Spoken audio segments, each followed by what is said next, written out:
Bismillahirrahmanirrahim. Jadi menutup aurat ibu-ibu sekalian dan sebagai perhiasan. Kan itu tujuan ibu berhijab, untuk nutup aurat, untuk nutup aurat tuh.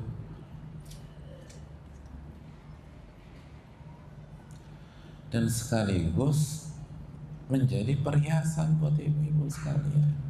Warisha.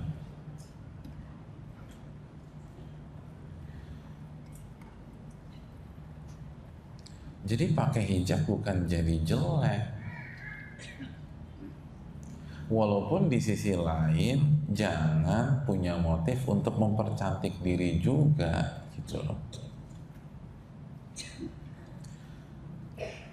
Tapi itu sudah satu paket kata Allah, menutup aurat dan sekaligus perhiasan.